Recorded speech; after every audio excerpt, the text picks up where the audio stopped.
Thank you, Mr. Chairman. And before I start with my line of questioning, I just want to make two comments. First, to Professor Gerhardt, I love the analogy that you used about the speeding ticket with Hunter Biden. Let me also see if you would agree with this analogy. If a criminal pulls a trigger for a murder, he's guilty, right? And we can prove it. But don't you also agree with me if somebody ordered that hit, we would charge him too? It's interesting that you don't use that analogy. That's number one. Number I have two, a reason for not using it, but yeah. Yeah, because it doesn't fit the narrative is the reason. No, because number no two, I'm of... amazed at, and I love the fact that Trump lives rent-free in the Democrats' heads every day. That is a beautiful thing, even though we're here talking about the impeachment inquiry of Joe Biden. With that said, I want to talk about the damning evidence of Joe Biden's role in his family's business schemes in Romania. While Joe Biden was president, he was directly involved in the United States policy and anti-corruption efforts in Romania. That's a fact. On May 21st, 2014, the then Vice President Biden delivered an anti-corruption speech in Romania, right? On September 28th, 2015, the president visited with the then Vice President Biden, the Romanian president visited with the then Vice President Biden at the White House to discuss anti-corruption efforts, right? Got a theme of corruption, anti-corruption, right? Gabriel Popovich, a corrupt Romanian oligarch, in the subject of a criminal probe, he's a subject of a criminal probe and prosecution for corruption and bribery in Romania. This committee has reviewed transactions showing that the Biden family received money from a foreign company run by this Russian oligarch, corrupt Gabriel Popovich. 5 weeks after the Romanian president visited with Vice President Biden, Popovich begins paying Hunter Biden and his associates, Rob Walker, through his company, Bladen Enterprises. The money from Bladen Enterprises is deposited directly into Robinson Walker LLC. Now, this LLC is directly operated by Hunter's known business partner, Rob Walker. These are all facts, right, that we found through the investigation.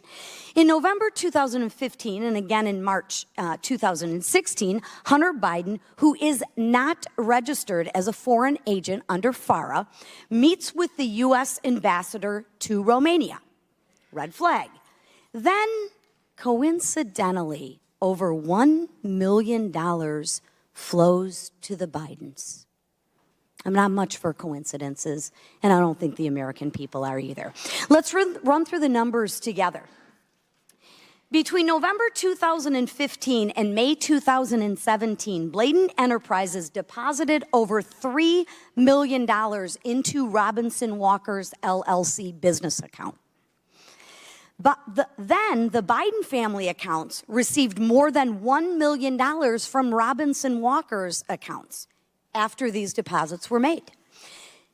Ironically, 16 of those 17 payments occurred while Joe Biden was vice president. Now, I think most Americans would find it suspicious that, ironically, these payments ended shortly after Joe Biden left office. Another coincidence.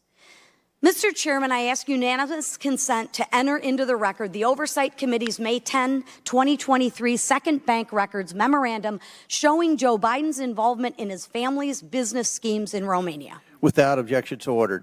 I see three problems here. One, while Joe Biden is touting anti-corruption efforts in Romania, Hunter Biden is employed by a corrupt Romanian oligarch. Interesting. In direct violation of FARA, Hunter Biden meets with the U.S. ambassador to Romania while being paid by Gabriel Popovich. What was Hunter Biden selling to the Romanian oligarchs for millions of dollars? I'd still like to see a contract of that. Professor Turley, I know I'm almost out of time, but you've previously said that Hunter Biden could be charged under the Foreign Agent Registration Act. Can you explain why? Gentlelady's time's expired, but please feel free to answer the question, Mr. Turley.